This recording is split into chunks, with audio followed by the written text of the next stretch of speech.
My billionaire heiress wife walked out on me because she thought I was just another unemployed loser embarrassing her at fancy dinner parties. What she didn't know was that while she was laughing at her father's charity husband jokes, I was building a tech empire in the shadows that would soon make their old money look like pocket change. The night she threw her wedding ring on our marble counter and called me worthless, my business partner called with news that would change everything. But here's the thing about revenge: the sweetest kind doesn't involve getting even. It involves getting so far ahead that your enemies become footnotes in your success story. What happened next at that humiliating board meeting where her racist father tried to destroy me in front of everyone will shock you, because sometimes the quiet guy in work boots knows exactly how to play the game. The look on their faces when they realized who I really was: priceless. If you're watching this, subscribe and tell me where you're from, because this story of betrayal, hidden wealth, and ice cold justice is just getting started. The alarm buzzed at 4:30 a.m., same as always. I rolled out of bed and walked to the small window of my garage apartment. The city was still dark. Streetlights made yellow puddles on empty pavement. I pulled on my work coveralls and grabbed my coffee. Black. No sugar. Simple. The garage bay smelled like motor oil and metal. I liked it here. Honest smells. Real work. I slid under the fleet van and found the loose bolt that had been rattling. My hands knew what to do: tighten, test, move to the next problem. Most people think being a mechanic means you're stuck. They don't see the thinking, they don't see the solving. Every engine tells a story, every broken part has a reason. My phone buzzed on the workbench. "We need to talk tonight. Camille, my wife of 2 years." The message was cold. Like her voice had been lately, I set the phone down and kept working. The van needed me. The van didn't judge. But my mind wandered anyway. Camille had been different for months, colder, more worried about what people thought.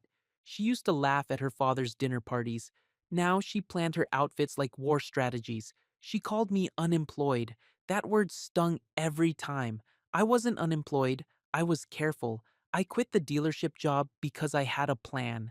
Nights and weekends, I worked with my best friend Malik on something real, something that could change everything. But Camille's family would laugh if they knew. They laughed at everything that wasn't already rich and shiny. So I kept quiet. I did contract work during the day, paid my bills, built my future after dark. My phone buzzed again. This time it was Malik. "Investor meeting tomorrow afternoon. Keep it quiet. Big news coming." I smiled for the first time all week. We were close. So close I could taste it. I finished the van and cleaned my tools. Everything in its place. My father taught me that.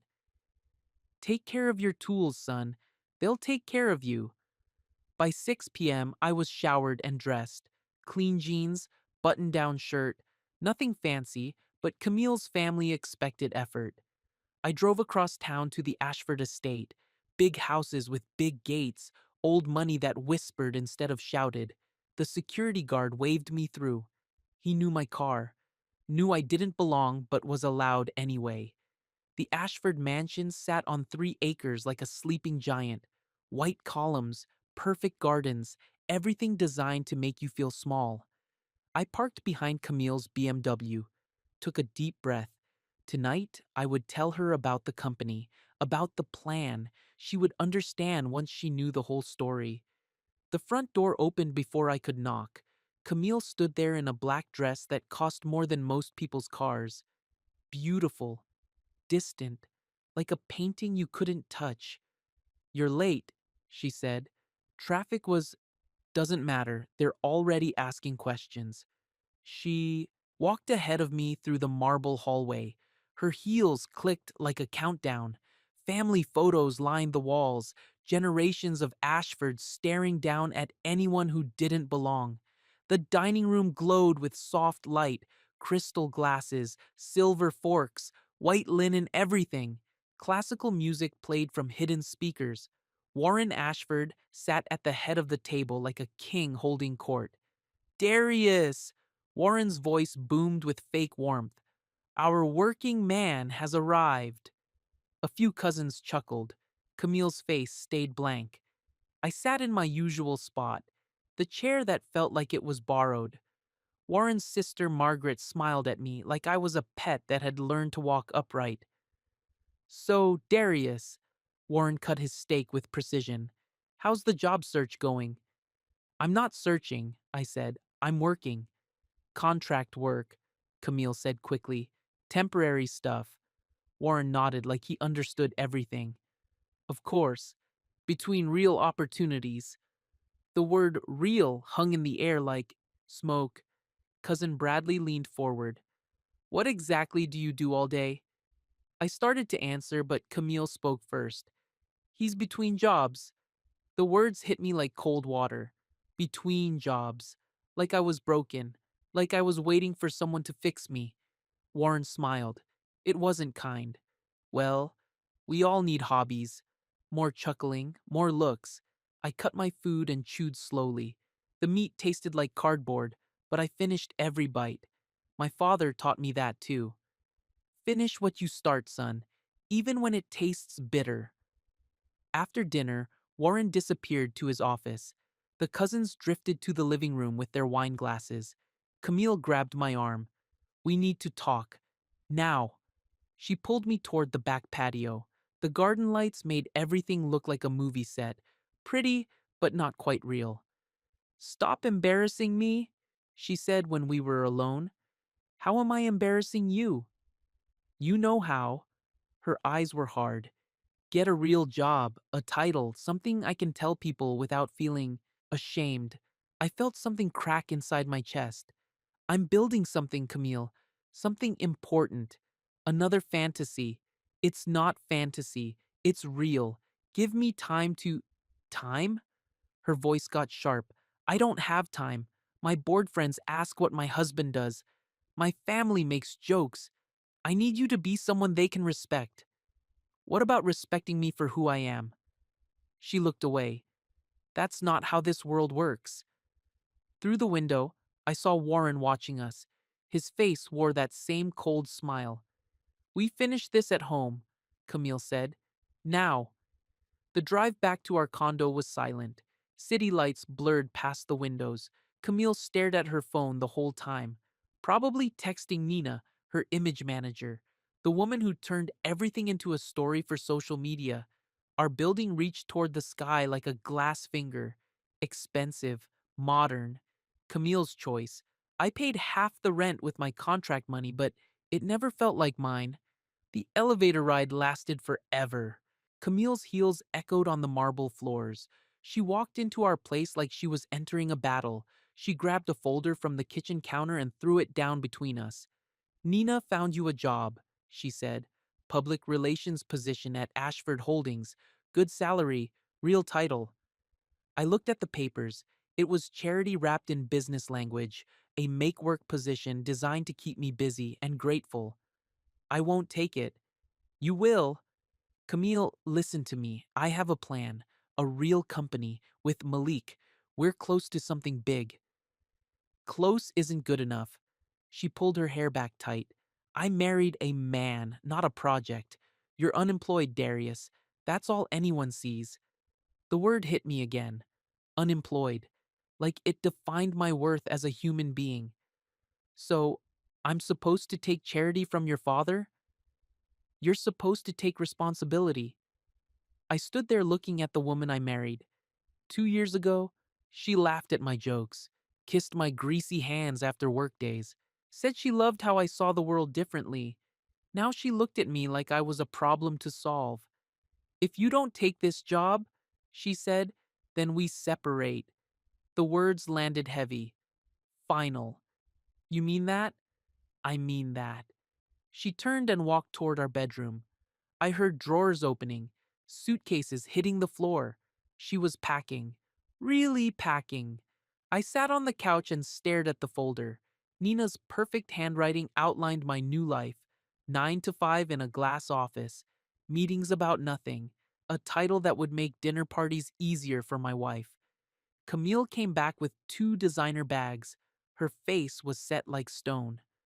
I'm staying at Elena's tonight, she said. Elena was her younger sister, the only Ashford who ever looked me in the eye during conversations. Think about what you want more, your pride or your marriage. She pulled off her wedding ring, set it on the counter like evidence in a trial. I'm not waiting for you to become someone, she said. The door, the closed behind her with a soft click. I sat in the silence for a long time.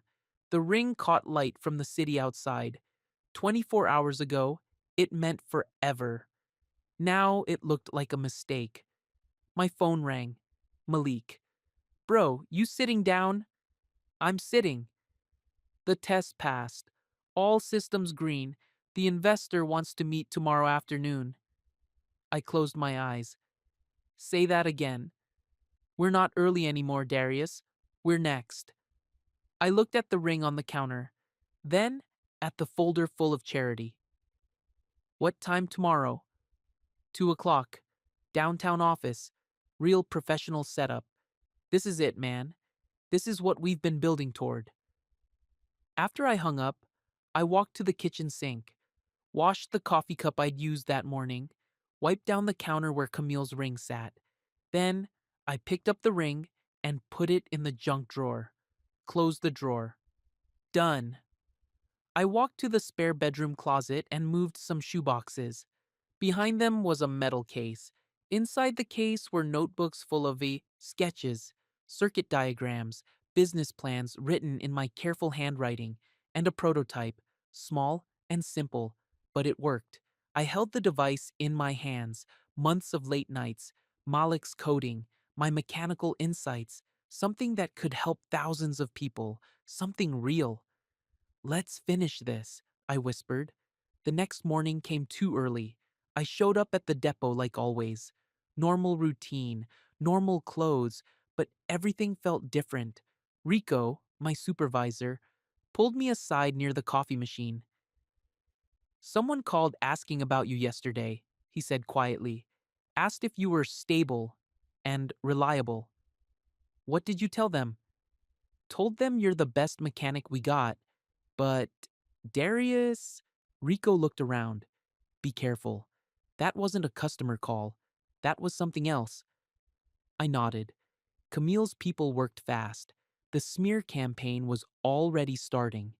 During lunch break, Tommy showed me his phone. Nina had posted something on social media.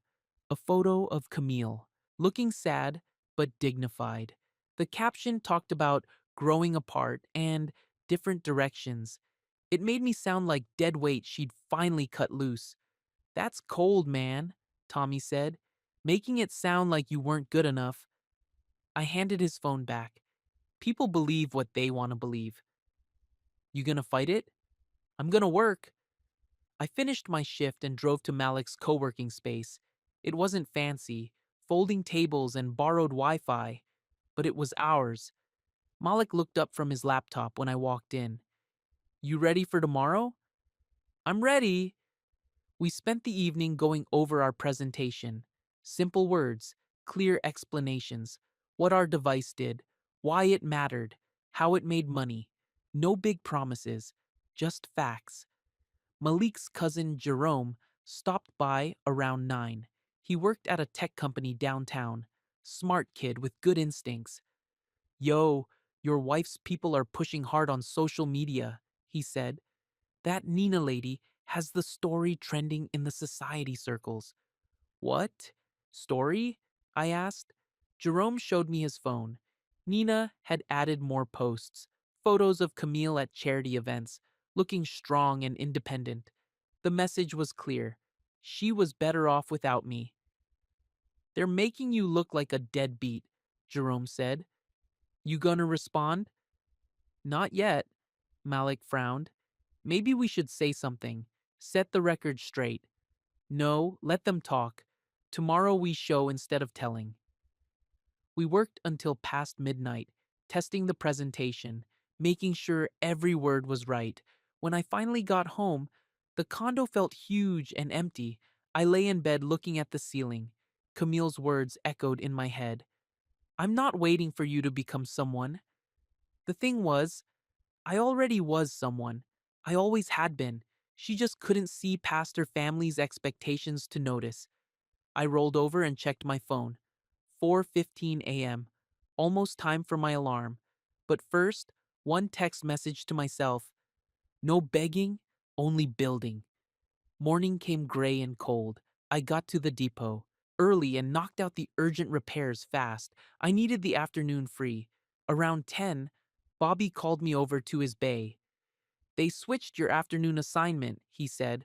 Want you working on that wreck from the interstate. Gonna take hours. The wreck was a mess. Twisted metal and blown engine. A job that would keep me busy until evening. Right through my investor meeting. Rico appeared at my shoulder. That's strange. Thought Martinez was handling the wreck. Martinez got reassigned, Bobby said. Orders from upstairs. Rico's jaw tightened. He walked to the office and made a phone call. Came back 5 minutes later. Martinez is back on the wreck, Rico said. Darius, you stick to your original schedule. Bobby looked confused. But they said they changed their minds, Rico said firmly. At lunch, my phone buzzed with a text from Camille. Are you taking that job Nina sent? I stared at the message for a long time, then typed back, I always had a plan. She didn't respond. At 1:30, I left the depot and drove downtown. The investor meeting was in a modest office building. No fancy towers or marble lobbies, just working people doing real business. Malik was waiting in the parking lot. You nervous? He asked. I'm ready. We walked in together, two men with a dream and the skills to make it happen. The investor was older, gray hair, and careful eyes. He listened to our whole presentation without interrupting, asked good questions, understood the market potential. Your prototype works? He asked. Every time, Malik said. And you can scale production? We have manufacturing partners lined up, I said. Real companies with real track records. The investor smiled for the first time. Gentlemen, I think we can do business. We shook hands, real handshakes from men who kept their word. Outside in the parking lot, Malik whooped and grabbed my shoulders. We did it, bro. We actually did it. I felt something I hadn't felt in months. Peace, not excitement or relief, just deep, quiet peace.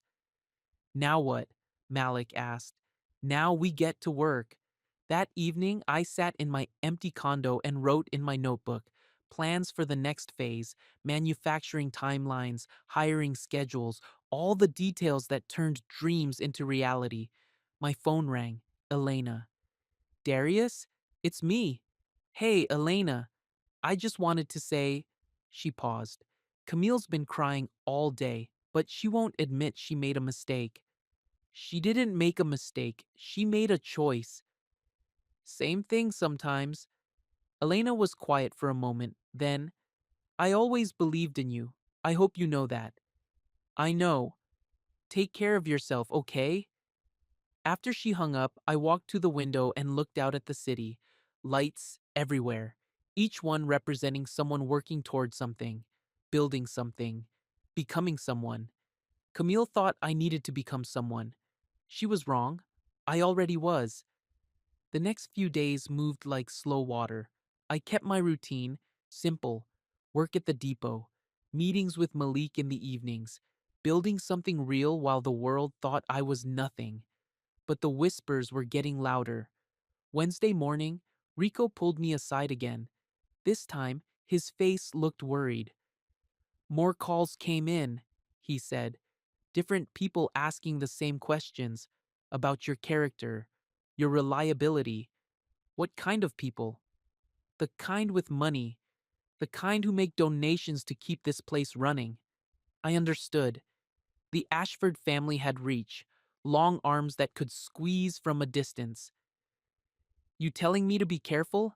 I asked. I'm telling you to be smart. At lunch, I checked my phone. 3 missed calls from numbers I didn't recognize. No voicemails, just the calls, like someone testing to see if I was available, if I was desperate enough to answer unknown numbers. Tommy sat down across from me with his sandwich. You see Nina's latest post? I don't follow Nina. She's got photos of your wife at some charity thing, looking all independent and strong. Caption says something about new chapters and moving forward. I bit into my sandwich, ham and cheese, simple food for simple problems. She's painting you like you held her back, Tommy continued. Like she's free now. Good for her. Don't you care? I looked at Tommy. Good man. Worked hard. Loved his family. But he didn't understand the game being played here. Caring and showing are different things, I said. That afternoon, I drove to Malik's space. He was hunched over his laptop, code flowing across the screen like digital water. Investor wants a pilot program, he said without looking up. Real client, real money, real test. When? Next month, some fleet company downtown. If we prove the system works in the field, he'll fund the full launch. I sat down and opened my notebook. What do we need? Better prototype, professional packaging, clean presentations, and about 40 hours of sleep. We worked until past midnight. Again, the prototype was getting smaller, sleeker, the software was getting smarter. Everything was coming together like pieces of a puzzle. My phone buzzed around 1 a.m. Text message from a number I didn't recognize. Heard you're building something. Interested in partnership opportunities. Call me. I showed Malik the message. Could be legit, he said. Could be a trap. How do we tell the difference? We don't take any calls until after the pilot succeeds. Smart man, my friend Malik.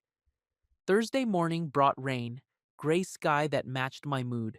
At the depot, Bobby told me someone had called asking for my work schedule. What did you tell them?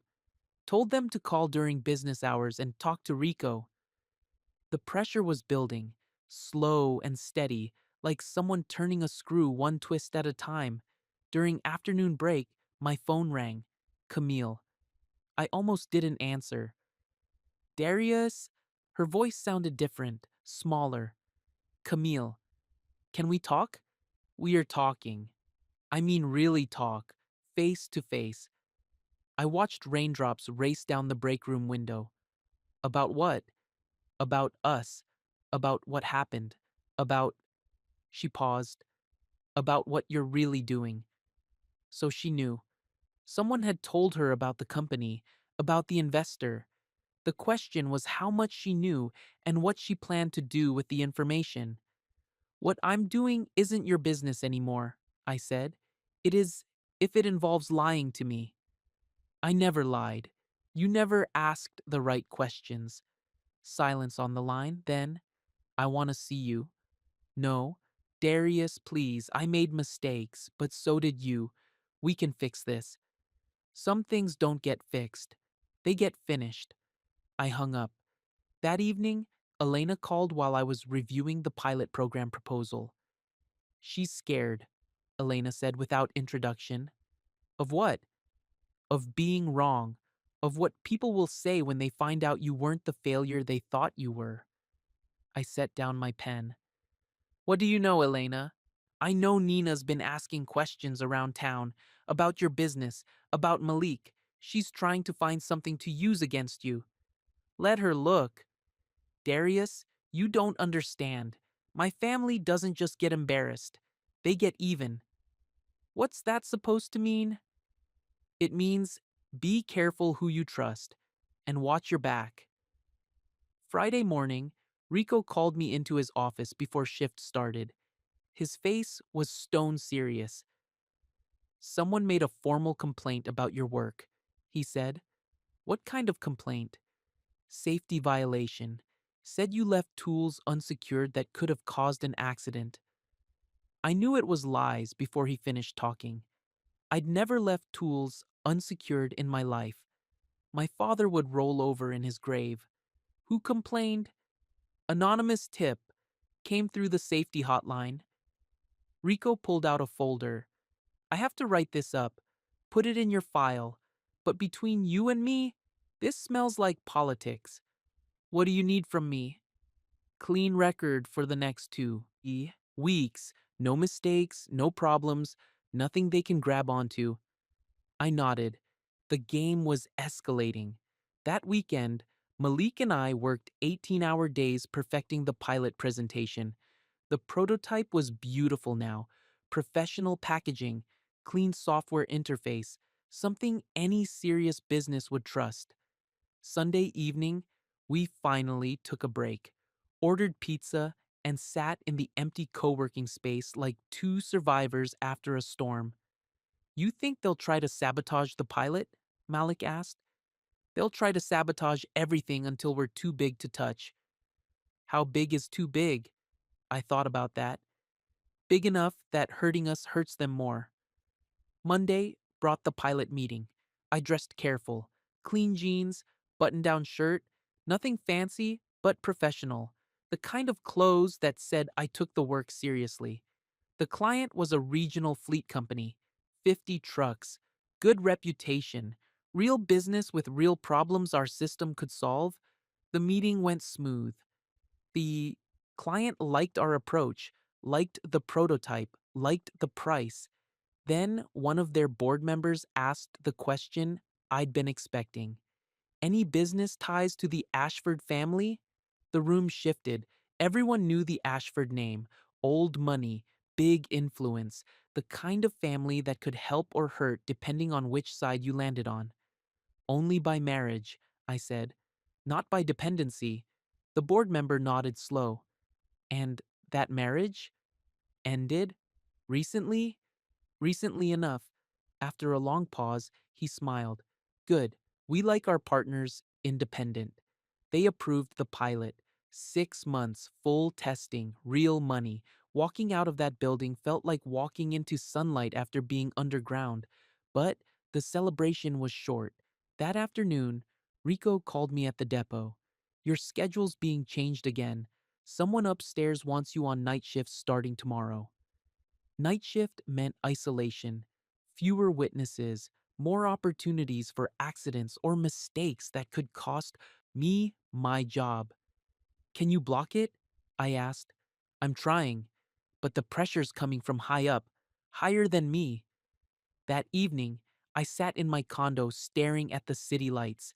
The Ashford family was pushing harder, testing my stability, trying to break my focus before the pilot program started. My phone rang. Unknown number. I let it go to voicemail. The message was brief. Nina's voice, professional and cold. Darius, we should talk. I think there's been a misunderstanding about your situation. Call me back. I deleted the message. An hour later, another call. This time, I recognized the number. Warren Ashford himself. I answered. Darius? His voice carried that same fake warmth from dinner parties. I think it's time we had a conversation. About what? About reality. About what's possible for someone in your position. My position is fine. Is it? Because I hear you're having some workplace troubles, some questions about your reliability. The threat was clear. He was behind the depot problems. What do you want, Warren? I want you to be practical. Take the job Nina found. Make a clean start. Everyone wins. And if I don't, then everyone loses. But some people have more to lose than others. I sat quiet for a moment. Let him think I was considering it. I'll think about it, I said. Don't think too long. Opportunities don't wait forever. After he hung up, I called Malik. They're making their move, I said. How hard? Hard enough. Warren called personally. Malik was quiet for a moment. We're 2 weeks from pilot launch. If we can hold out that long, we hold out. What if they come harder? Then we get harder back. Tuesday morning, I reported for day shift like normal. Rico met me at the garage door. Good news, he said. Night shift assignment got canceled. You're staying put. How? Rico smiled. Let's just say some people value loyalty more than politics. The depot crew had been watching, waiting to see which way the wind blew. When Rico stood firm, others started standing with him. Bobby clapped me on the shoulder. Nobody likes bullies, man. Doesn't matter how much money they got. That afternoon, Malik called with an update. Pilot client wants to move up the timeline. Start next week instead of next month. Why? They said they're impressed with our professionalism, want to get started before their busy season. It was good news wrapped in pressure. We'd have less time to prepare, but we'd also have less time for sabotage. Wednesday brought a surprise visit. Camille showed up at the depot during lunch break. She parked her BMW near the gate and waited. Rico saw her first. That your wife, ex-wife, you want me to tell her you're not available? I'll handle it. I walked to the gate. Camille sat in her car wearing sunglasses and the expression I couldn't read. What are you doing here? I asked through the passenger window. I wanted to see where you work. Now, you've seen it. Can we talk, please? Against my better judgment, I got in the passenger seat. The car smelled like expensive perfume and leather, like the old life I'd walked away from. I heard about your company, she said. What about it? Is it real? Real as anything. She pulled off her sunglasses. Her eyes were red, not from crying, from not sleeping. Why didn't you tell me? You didn't ask. You just decided I was unemployed and worthless. I never said you were worthless. You didn't have to. She stared through the windshield at the garage bays. Men in coveralls working on engines, getting their hands dirty, solving real problems. My father says you're trying to embarrass our family. Your father's wrong. I don't think about your family enough to embarrass them. What do you think about? I looked at her profile. Still beautiful, still distant, still trapped in a world where image mattered more than truth. I think about building something that lasts, I said, something that helps people, something real. And you think I can't understand that? I think you chose not to understand it. I got out of the car and walked back to the garage. Didn't look back, didn't wave, just returned to my work. That evening, Elena texted, Dinner Sunday? Just us. No family, no politics. I texted back, maybe. She replied, Bring Malik. I want to meet the partner.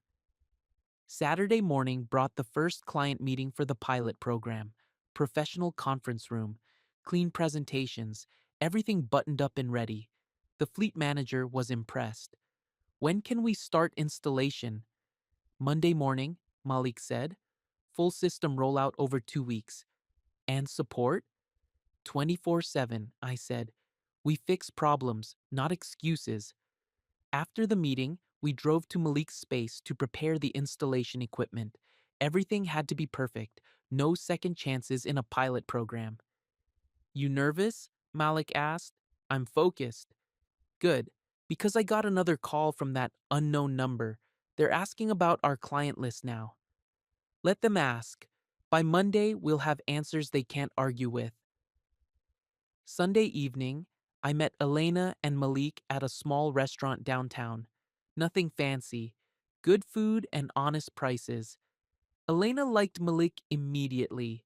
He made her laugh, told stories about our late night coding sessions, made the whole thing sound like an adventure instead of a struggle. You really think this will work? She asked. It already works, Malik said. Now we just prove it to the world. Elena turned to me.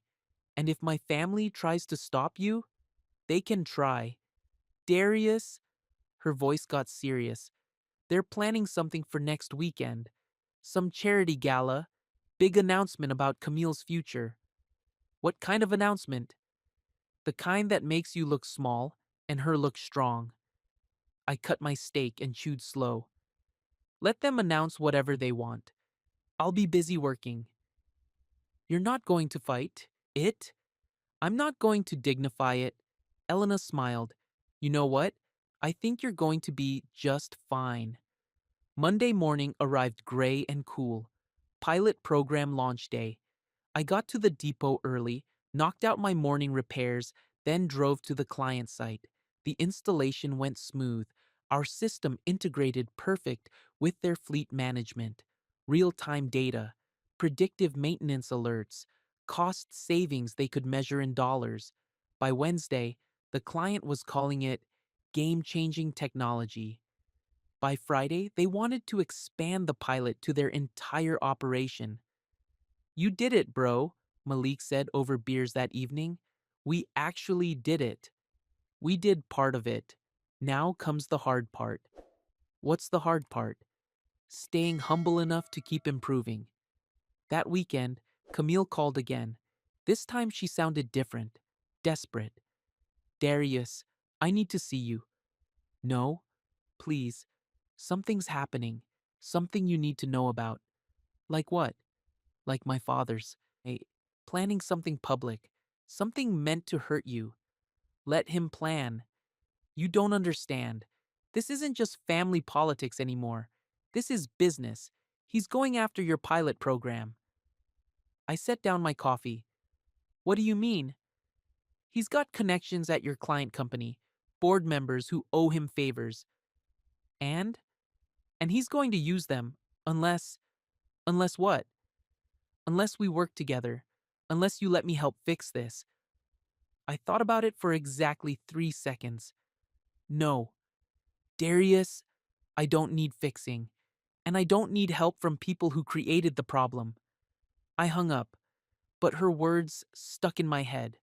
The client company was big enough to have board politics, rich enough to play social games, connected enough to feel pressure from the Ashford family. That Sunday, I called the fleet manager.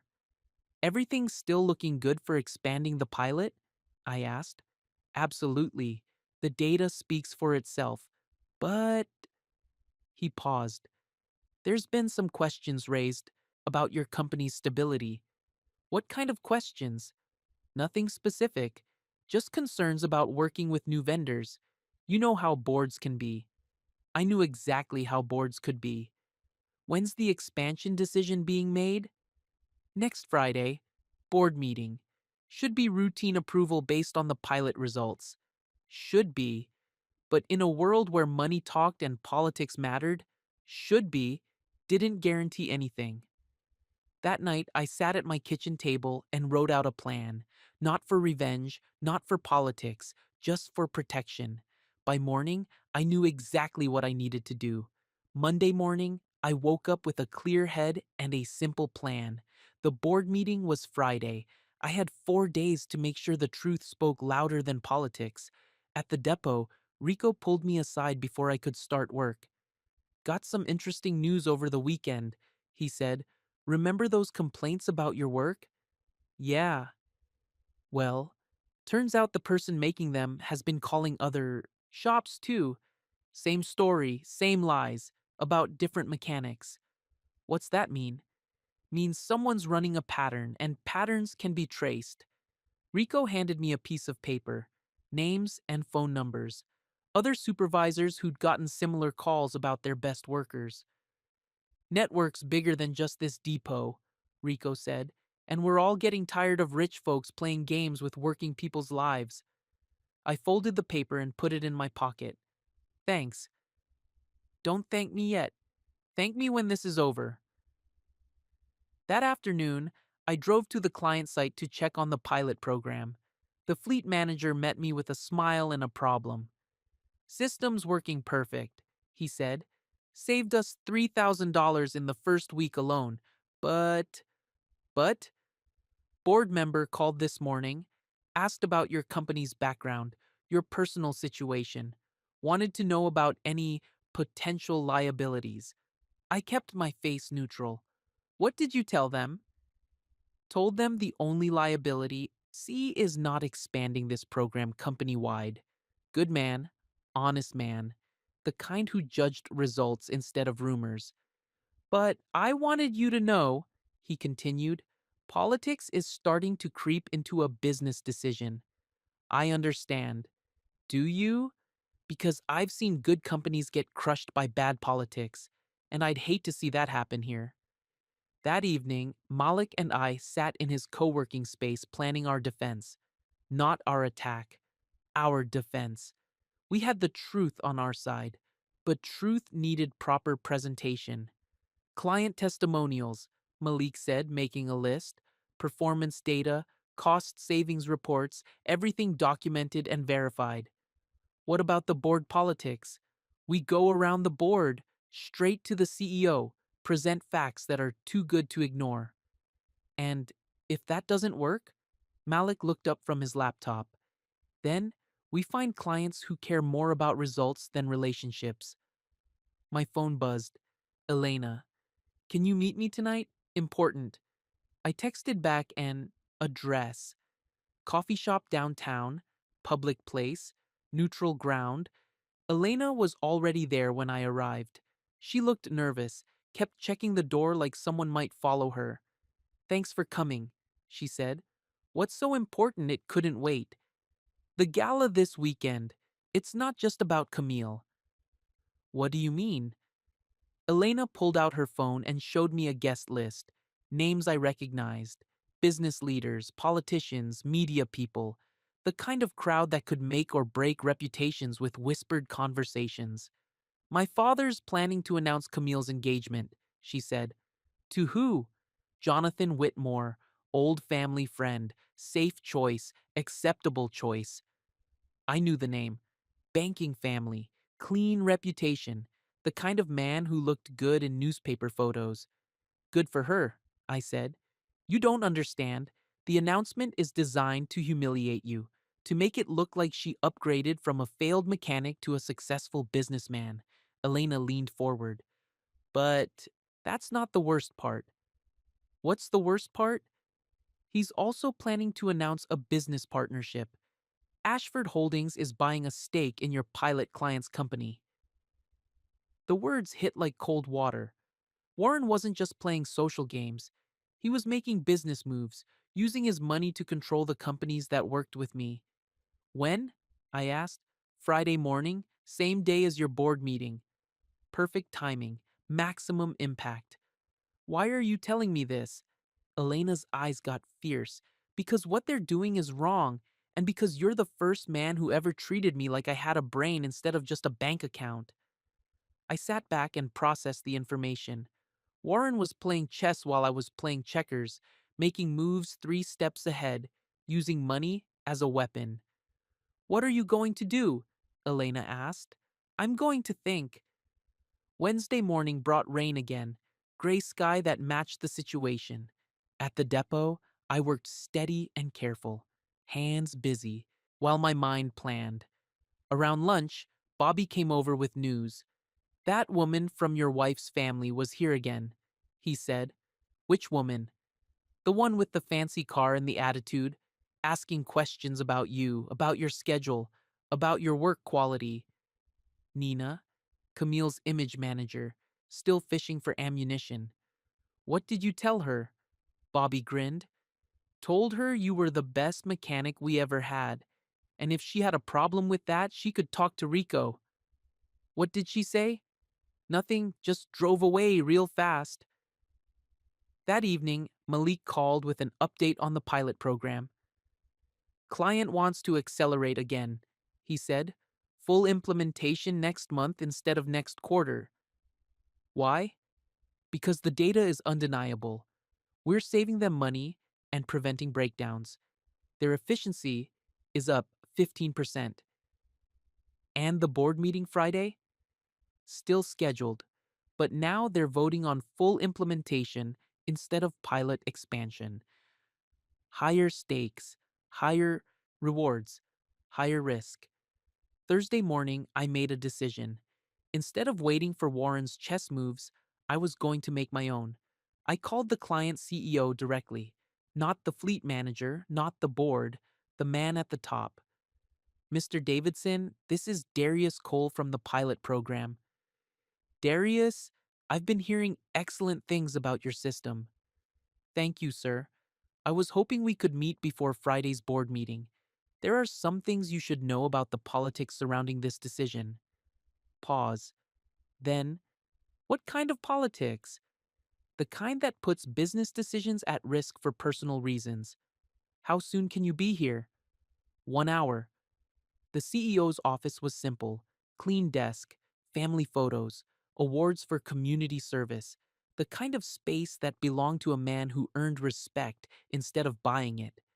Davidson listened while I explained the situation: Warren's influence, the timing of the announcements, the pressure being applied to make business decisions based on social connections. "You're telling me the Ashford family is trying to manipulate my board?" he asked. "I'm telling you the timing is suspicious, and I wanted you to have all the facts before making your decision." Davidson leaned back in his chair. "Show me the pilot results again." I opened my laptop and walked him through everything: performance metrics, cost savings, efficiency improvements, all documented, all verified. "This is impressive work," he said. "Exactly what we need." "Even with the political complications?" Davidson smiled. "Son, I didn't build this company by letting rich people tell me how to run my business. If your system works, we're buying it. Politics be damned." We shook hands. Firm grip, eye contact, the kind of handshake that meant business. Friday morning arrived crisp and clear. Board meeting day, gala night, the day Warren planned to play all his cards. I dressed careful. Clean jeans, button-down shirt, tie, professional, but not pretentious. The kind of outfit that said I took the work seriously. At the depot, Rico wished me luck. "Whatever happens today," he said, "you carried yourself with dignity through all this mess. That matters. Thanks for having my back." That's what supervisors do for good workers. The board meeting was at 10 a.m. I arrived 15 minutes early. Malik was already there, laptop ready, presentation polished. "You nervous?" he asked. "I'm ready." The boardroom filled with serious people in expensive suits. Davidson introduced us as the team behind our efficiency improvements. No politics, no drama, just business.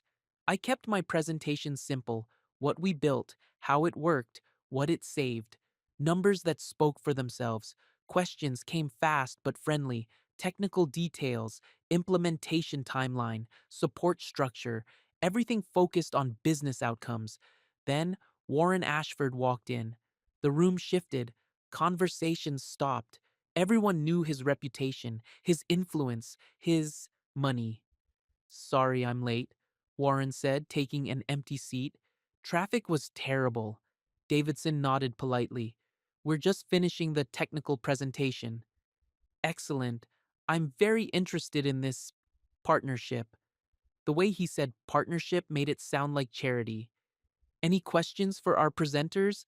Davidson asked the room. Warren raised his hand. "I have concerns about working with unproven vendors, especially those with personal instabilities, direct attack, public humiliation." Exactly what Elena had warned about. I stayed calm, kept my voice level.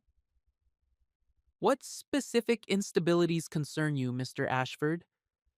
"Well, there are questions about your reliability, your background, your ability to maintain professional relationships."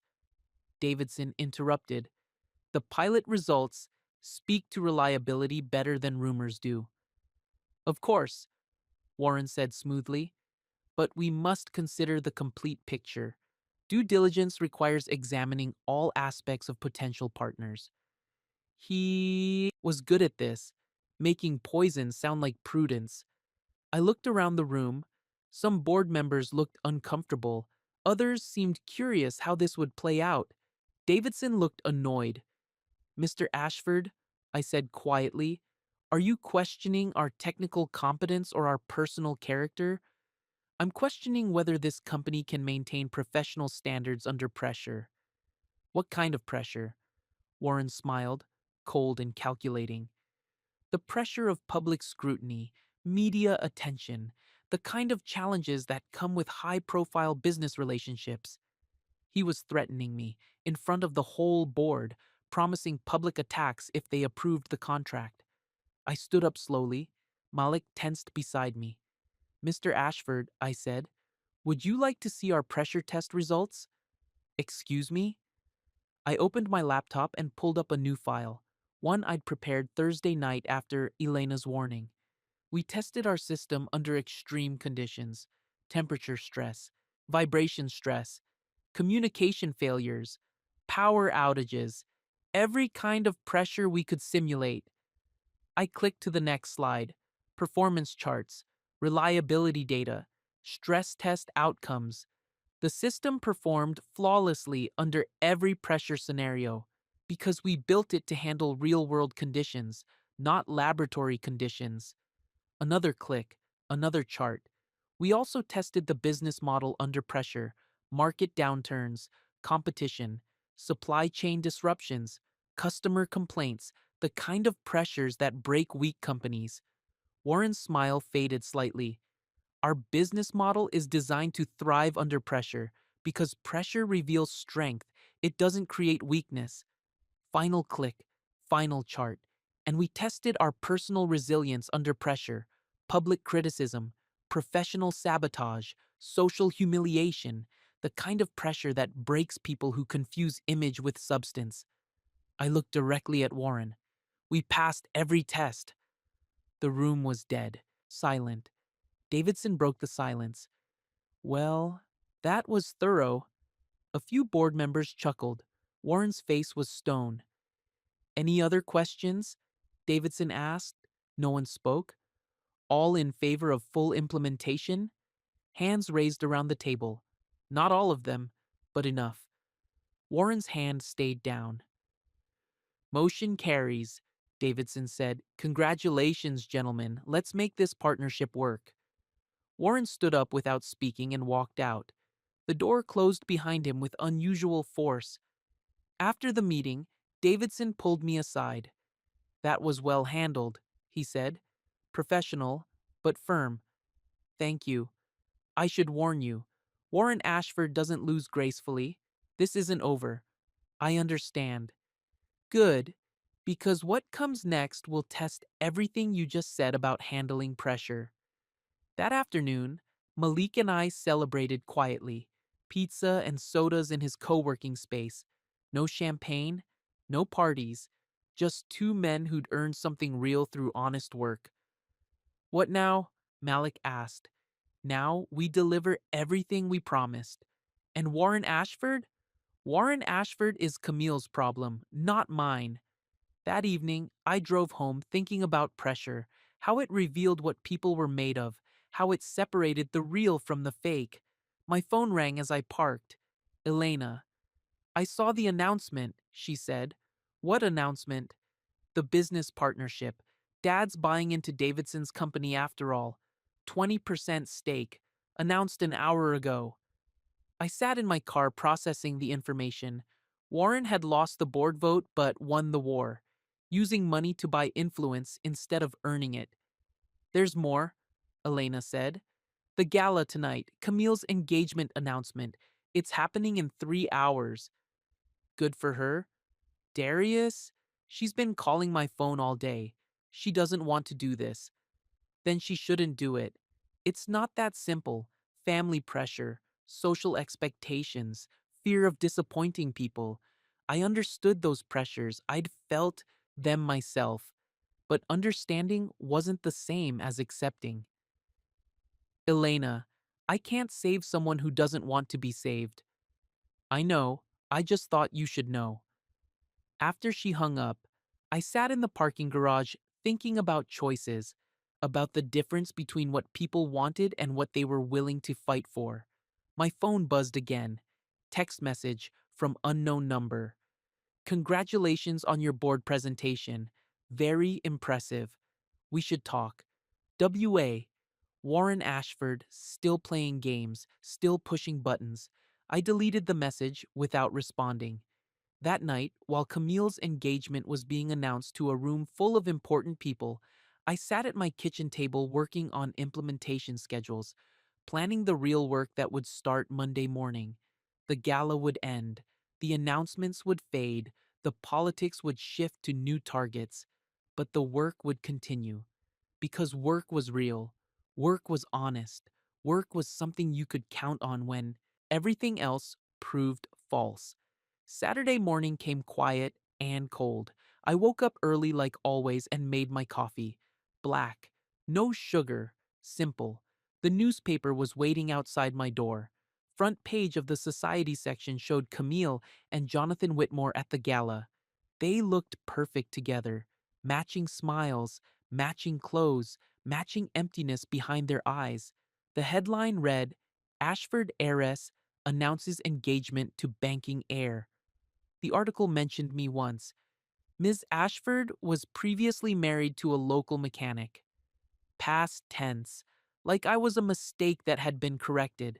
I folded the paper and threw it away without reading the rest.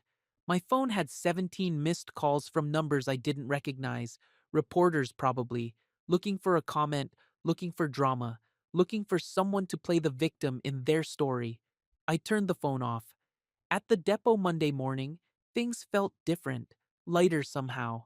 The pressure that had been building for weeks was gone, not because the problems were solved, but because the real test was over. Rico met me at the gate with coffee and a smile.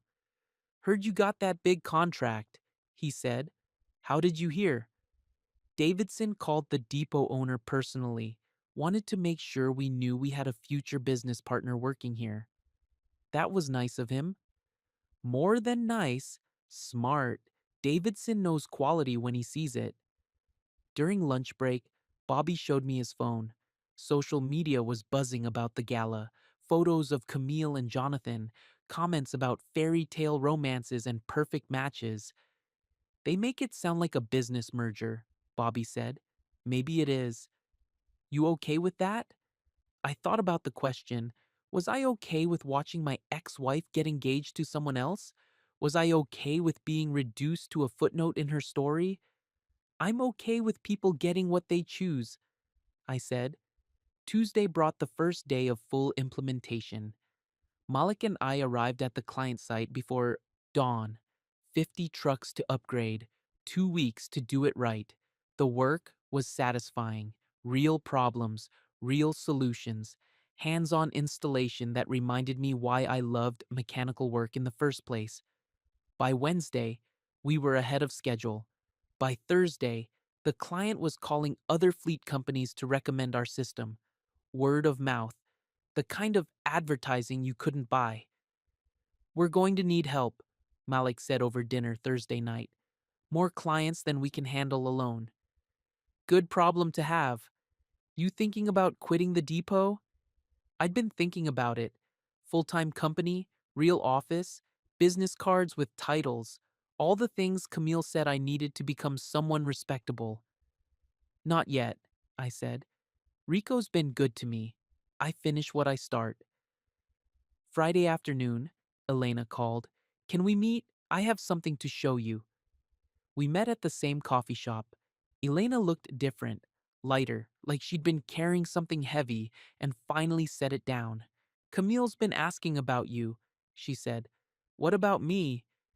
About your company, about the contract, about whether you're... She paused. About whether you're happy. What did you tell her? I told her happiness wasn't her concern anymore. Elena pulled out an envelope. She asked me to give you this.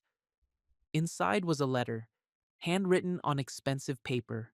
Camille's careful script that looked like art. Darius, I know I have no right to write this, no right to ask for anything after what I did. But I can't sleep, can't eat, can't stop thinking about the mistakes I made. I saw the business announcement, saw what you built while I was too blind to see it. You were never unemployed. You were building something real while I was worried about something fake. I chose safety over love, image over truth, my family's approval over my husband's heart. I chose wrong. Jonathan is a good man. He'll give me the life my family wants me to have. But he'll never give me what you gave me, what I threw away. I don't expect forgiveness. I don't expect anything. I just wanted you to know that I know. I know what I lost. I know what I destroyed. I know who you really are. I hope you find someone who sees your worth from the beginning, someone who doesn't need you to prove yourself, someone who chooses love over fear. I'm sorry isn't enough, but it's all I have. Camille. I read the letter twice, then folded it and put it back in the envelope. What are you going to do? Elena asked. Nothing. Nothing? Apologies don't change choices. They just make the person apologizing feel better. Elena nodded. She knows that. She knows this doesn't fix anything. Then why send it? Because carrying guilt is heavy, and she wanted to set it down. I put the letter in my jacket pocket. How is she? Scared, confused, realizing that money doesn't fix loneliness. That's something she has to figure out herself. What if she leaves Jonathan? What if she chooses differently this time? I looked at Elena. Good woman, honest woman, someone who'd risked family relationships to do what was right. Choosing differently once doesn't make up for choosing wrong when it mattered, I said. Saturday morning, I woke up with a decision made. Time to move forward. Time to build something bigger than the hurt and the anger and the disappointment. I called the depot owner and gave 2 weeks' notice. Professional, respectful, grateful for the opportunity but ready for the next chapter. Then I called Davidson. Mr. Davidson, Darius Cole, I wanted to let you know I'm leaving the depot to focus full time on our partnership. Outstanding. When can you start? Monday morning? Perfect. I have 3 other fleet companies interested in meetings. Word is spreading fast. Real growth, organic expansion, the kind that came from doing good work instead of playing political games. Sunday afternoon, Malik and I signed the lease on our first real office. Small space in a business park. Nothing fancy, but ours. Look at us, Malik said, standing in the empty room. Real entrepreneurs. Look at us, I agreed. Real tired. We laughed, the kind of laugh that comes after stress breaks and success settles in. Monday morning, I drove to the new office in my truck. Same truck I'd been driving for 3 years. No need to change everything just because some things had changed. The first week was chaos. Phone calls from potential clients, meetings with suppliers, hiring our first employee, a smart young woman named Tasha who understood systems integration better than most engineers. By Friday, we had 4 new contracts signed. Real money, real growth, real proof that honest work led to honest success. That weekend, I moved out of the condo. Too many memories, too much emptiness. I found a small house near downtown. Nothing fancy, but quiet, peaceful, mine. 3 weeks later, Warren Ashford called. Darius, I think it's time we talked. Business. What kind of business? The profitable kind. I'm prepared to make you an offer for your company. I sat in my new office looking at contracts from clients who valued our work, people who'd found us through referrals and recommendations, not through politics or pressure. I'm not selling, I said. Everyone has a price.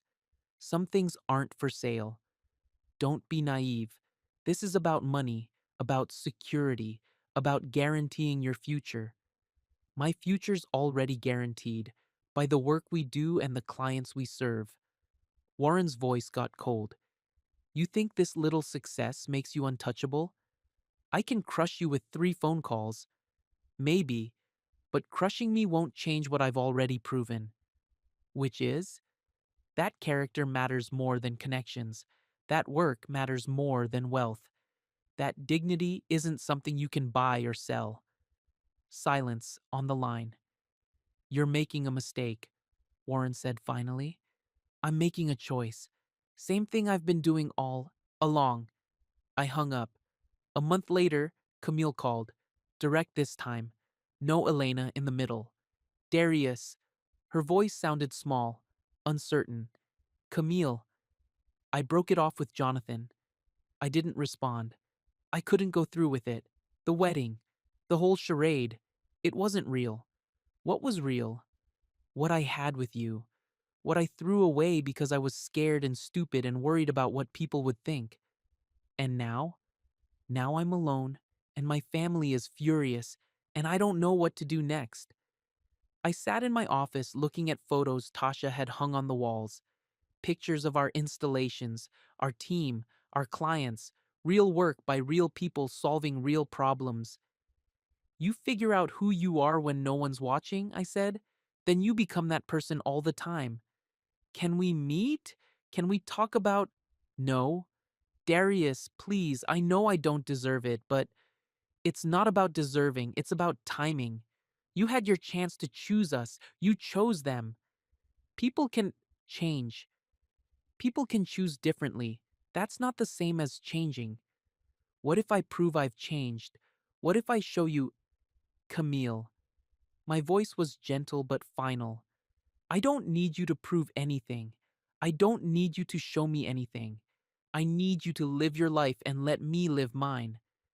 Silence, then soft crying. I ruined everything, she whispered. You made choices. We all made choices. Now we live with them. Do you hate me? I don't think about you enough to hate you. More silence. I hope you're happy, she said finally. I'm building toward happy. That's enough for now. 6 months later, our company had 20 employees and clients in 3 states. Real growth, sustainable expansion, the kind of success that came from solving problems instead of creating them. I drove to work every morning in a new car. Black BMW. Fast and quiet, but not flashy. Not trying to prove anything to anyone. The depot guys saw me sometimes when I visited Rico.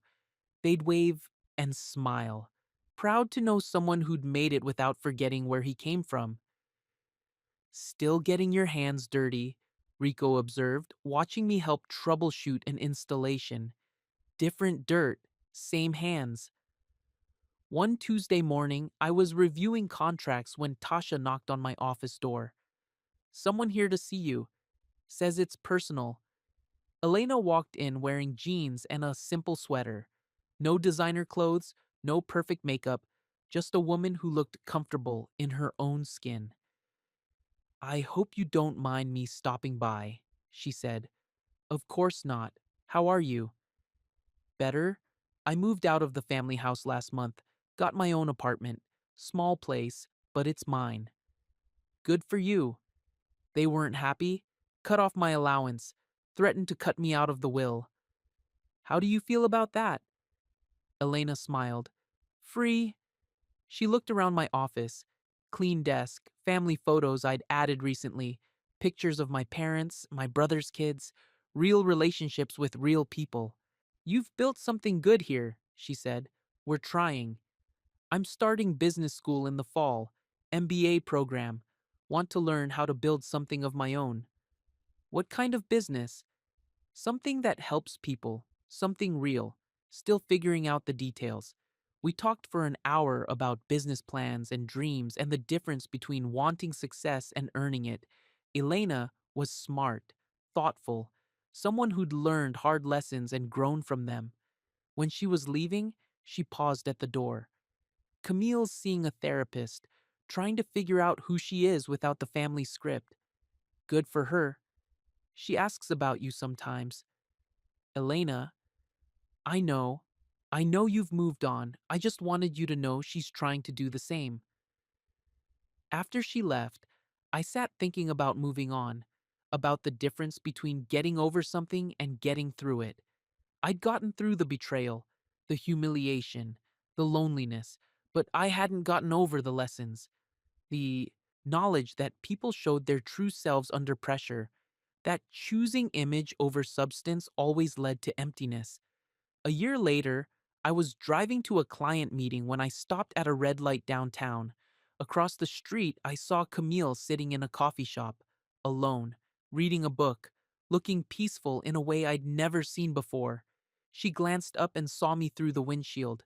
Our eyes met for a moment. She raised her hand in a small wave. Not desperate, not pleading, just acknowledging. I nodded back, not friendly, not hostile, just human. The light turned green. I drove away. In my rearview mirror, I saw her go back to her book. Some mornings now, I drive past that coffee shop on my way to work. Sometimes she's there, sometimes she's not. We don't wave anymore. Don't acknowledge. Just exist in the same world without needing to be part of each other's story. My company has 50 employees now, offices in 6 states, contracts with major corporations who found us, through reputation instead of connections, success that can't be bought or sold or taken away by people with more money than sense. I still get my hands dirty, still solve real problems, still remember that work is honest and dignity isn't negotiable. Last month, Forbes magazine wanted to do a story about our growth, young entrepreneur, rags to riches, the American dream in action. I said no, not because I was ashamed of the success, but because success isn't a story for magazines. It's a daily choice to do good work with good people for good reasons. Warren Ashford's business interests have struggled lately. Bad investments, political scandals, the kind of problems that come when you confuse power with strength. Camille works at a nonprofit now. According to Elena, she makes a quarter of what she used to spend on shoes, and she's happier than she's ever been. People change, or they reveal who they always were underneath. Either way, it's not my concern anymore. This morning, I drove to work in my black car past the coffee shop where my ex-wife sometimes reads books. She wasn't there today, but she might be tomorrow. And that's enough. Knowing that people can choose differently, that redemption is possible, that forgiveness doesn't require forgetting, and moving forward doesn't mean looking back. I parked outside my building and sat for a moment watching the sunrise hit glass and steel. Real building, real business, real life built one honest choice at a time. Some mornings, she still sees my car outside and remembers what she chose to give up. And that's enough.